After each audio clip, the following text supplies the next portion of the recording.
iteka n'umunezero ntangere vyo gusubira kubana namwe banywanyi bacu mubana natwe mu makuru n'ibiganiro vya misi yose tubandanya gushikiriza kuri nombonesha kure yacu ari nayo yanyu Muhuza TV. Uyu numwe tugiye kubageza ko amakuru y'ibiriko biravugwa bigezwe ko muri kano kanya ngaha mu gihugu c'u Burundi. Ni amakuru tuza kugaruka hanini ko ariko aravugwa mu gisata ca politike.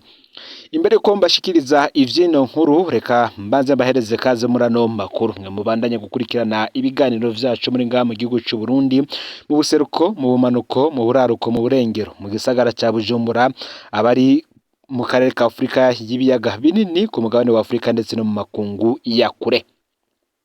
N'abakuru tuza kugaruka ahanini ko yariko aravugwa mu gisata ca politike nkuko natanguye mbivuga.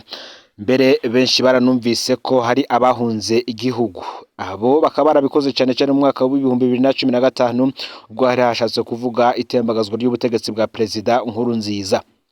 Benshi bavyihweje neza ntibumva ingene bamwe muri abo bagiye barasohoka igihugu, kandi igihugu cari mu gihe ibintu vyari vyadurumbanye, imbibe z'igihugu zari zicungerewe cyane. Abo kwisonga hariho General Godefroid Niyombare n'abandi batandukanye, harimwo abaharana agateka kazina muntu, abamenyesha makuru, abahoze bagwana muri CNDD FDD bisuye abafonderi ndetse n'abandi batandukanye. Byose turaza kubigaruka ko tugiye kugaruka ku ntahe ikomeye cyane tujeje kuronka y'ukuntu bamwe bagiye barasohoka igihugu. Gusa imbere ko tubibageza ko reka dutangure ku vyabaye ku igenekerezo ya 28 ukwezi kwa 11 umwaka wa 2014.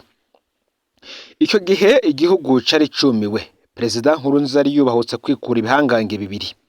Mu itegeko ry'umukuru w'igihugu ryashizwe ahabona uwo munsi, Perezida Nkurunziza yarabogoje umukuru w'ibiro vy'igendereza Lieutenant General Adolphe Nshimirimana be n'umuyobozi mwishikira mu biro vyiwe CPC Guillaume Bunyoni. Ico gihe General Nshimirimana yasubiriwe na General Major Godefroid Niyombare yahoze arongoye ibiro bikuru vya gisirikare, mu gihe Bunyoni we yasubiriwe na Anatole Manirakiza. Adolphe Nshimirimana na Guillaume Bunyoni vyari nk'ivyegera vya Nkurunziza. Abo bari barakoze inyabutatu y'intamenwa, bari batatu badatana mu ndagano. Ubutegetsi bwose bwari mu minwe yabo. Ibibazo vyari vyinshi mu gihugu, bamwe ntibanatahura ingene Nkurunziza yubahose ikintu nk'ico. Ikindi kandi cari gitangaje n'ingene iyo ngingo yashizwe habona mu gihe Perezida Nkurunziza yarahejeje gufata indege aja i Dakar mu gihugu ca Senegal mu nama y'abakuru b'ibihugu bivuga ururimi rw'igifaransa. Perezida Nkurunziza yaragiye gusaba bagenzi we bavuga igifaransa ko bokwemera gutora Perezida Pierre Buyoya umunyamabanga mukuru w'ishirahamwe ry'ibihugu bivuga igifaransa francophonie. Benshi ntibatahura ingene ingingo ihambaye nk'iyo yo gukura Adolphe Nshimirimana ndetse na Bunyoni yakozwe umukuru w'igihugu ari hanze. Icanyuma catangaje abantu n'ingene uwo munsi nyene Perezida Nkurunziza yaciye akura umuyobozi mwishikira wiwe ajejwe ivy'igisirikare General Major Variston Ndayishimiye, ahubwo acamugena gutwara ishirahamwe Sobugeya be n'umuyobozi mwishikira wiwe ajejwe igipolisi Guillaume Nabindika nawe amugena gutwara ishirahamwe ANSS. Naho ikurwa rya Adolphe na Bunyoni ryaranezereje benshi, ibibazo vyagumye ari vyinshi. Aha mbere yuko mbageza ko ivy'intahe ihambaye cyane, ufyonde subscribe canke s'abonner niba utari wafyonda ko kugira ngo toja ucikanwa nayo dushikiriza kuri nombonesha kure. Nkuko natanguye bibabwira, hari intahe yatanzwe y'ingene bamwe bagiye barahungamwe, aho hakaba harimwe abanyepolitike, abana n'agateka kazira muntu, abo mu nzego z'umutekano ndetse n'abandi batandukanye.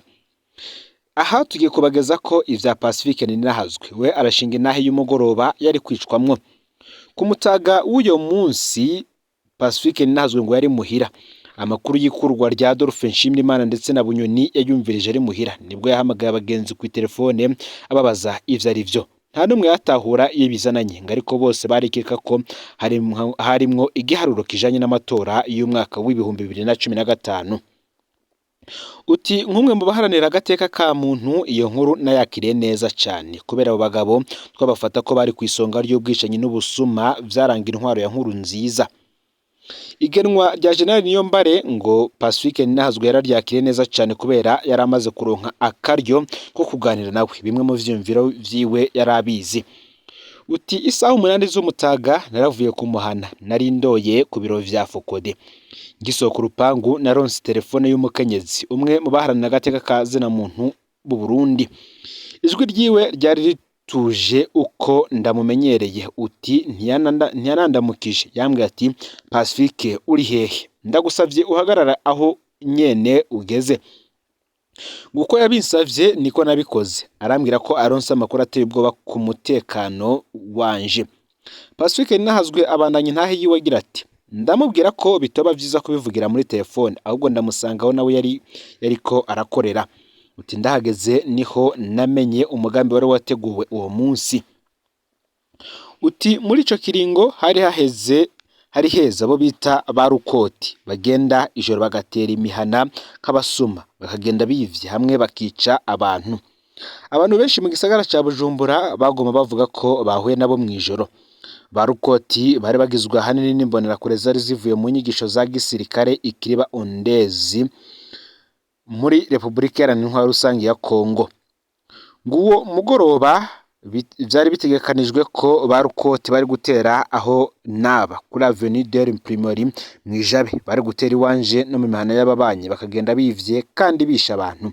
Ni gutyo urupfu rwanje nabanje rwari ruteguwe, byari kwitwa ko nishwe n'abasuma. Pacifique Ninahazwe arabandanya intahe yiwe. Uti abategura urwo rupfu bari baharuye ko bitaza kubazwa umukuru w'igihugu kubera we yari mu rugendo hanze. Ntivyari kubazwa kandi Adolphe Nshimirimana nk'umukuru w'iperereza kuko we yari yakuwe, kandi ngo vyari kugabanya umunezero abantu bagize mu ikurwa rya Adolphe Nshimirimana na Bunyoni. Nkurunziza ngo vyari kumukura ko uwo yafata nk'umwansi w'ikiringo ciwe ca gatatu, akavuga ko azotanga kandi intahe y'ubutumwa Nkurunziza yari yamurungikiye. Ngindi ntumbero yari yo gushira mu ngorane General Godefroid Niyombare kugira here ku kibazo kigoye kijanye n'iganagurwa rya Pacifique Ninahazwe n'ababanyi biwe.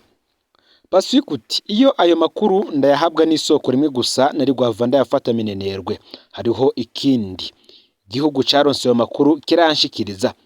Uwatanze ayo makuru yari umujenerali yagwanye muri FDD, yarakomeye kandi n'ubu aracari mu butegetsi bw'igihugu, yari umuntu yoroshe. Mu nyuma ari no mu bahamye abanyagihugu bari mu myerekano yo kwiyamiriza ikiringo ca gatatu. Pacifique uti ndemeza ko yankijije naho abo dusangira urugamba yabakoreye amabi, ari mubo Imana yakoresheje ngo mbe nkiriho uno munsi. Isaha 10 uwo munsi nyene Pacifique uti nararonse umukozi w'iperereza yangabishije ko norabaho ninyegeza. Tine twari tumenyeranye ariko yari umuntu yahoze agwana muri FDD. Ahariho kandi ivyo yaramaze kumfasha bindi. Amakuru yiwe yaje aho inguvu ivyo nari maze kuronka. Uti inyuma gato nahamagawe na Mutama Petero Karaveri Mbonimpa, yambwiye ko afise amakuru ko hari abakozi b'iperereza barungiswe gucunga ahomba. Inyuma yaho nahawe amakuru n'umuryango w'inshuti y'umujenerali yagwanye muri FDD woroheje kuronka amakuru ko iryo joro batorara mwijabe. Uti ntivyari vyoroshe kumenya ico nkwiye gukora muri ako kanya gato cyane nkako. Sinashobora kubibwira ababanyi banje ko ubutegetsi bwateguye kubica baziranjewe uwo mugoroba.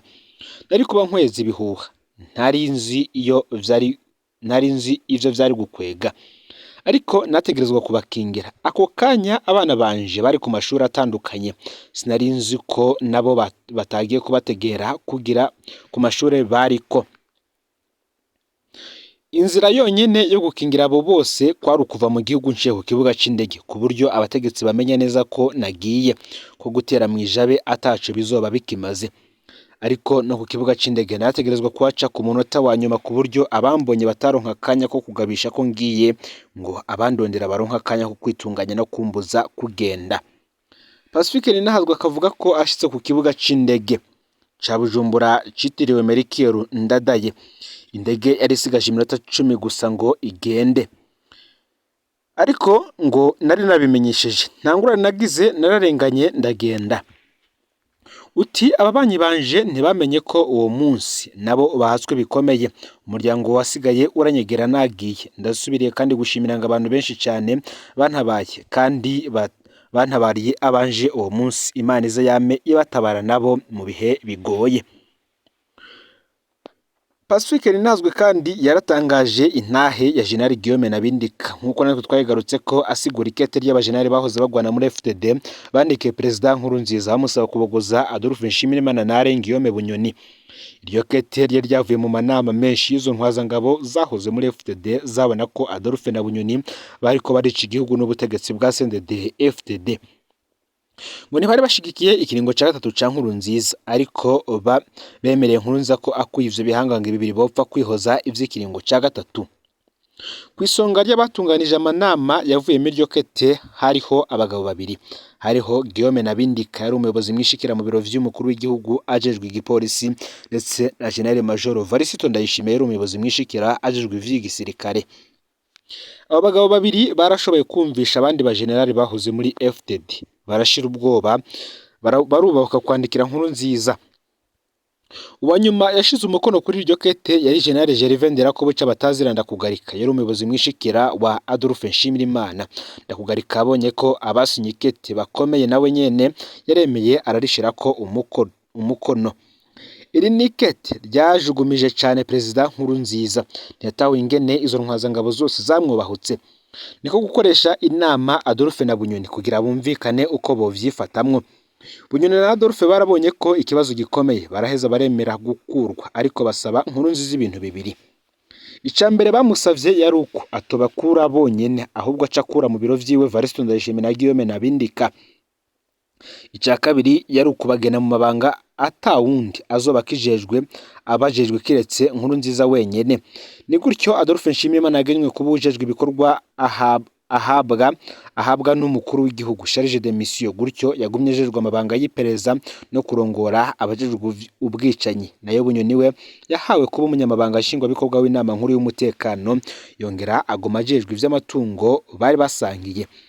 Uti sindabizi ko ico kumugandagura naco cizwe muri iyo nama yabo, ariko nkuko bamwe bazovyumva muzine ntaye zagiye ziratanga zizotangwa na Pacifique Ninahazwe ngazotanga ubutumwa yagabishijwe n'intumwa ya Nkurunziza ko yagumye agwanya ikiringo cya gatatu azokwicwa. Ngicigwa kiri muri ntahe Pacifique Ninahazwe yashimye gusangiza abakunzi biwe.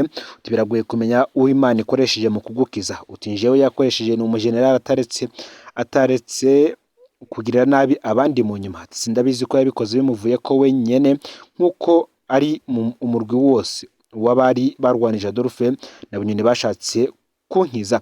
Uti ico kiri mu vyo ntazi gushika ubu, ariko izina ry'uwankijije riri muri rya mazina 13 y'abajenerali bandikiye Perezida Nkurunziza, naho twari tuziranye ntiturigera tunavugana.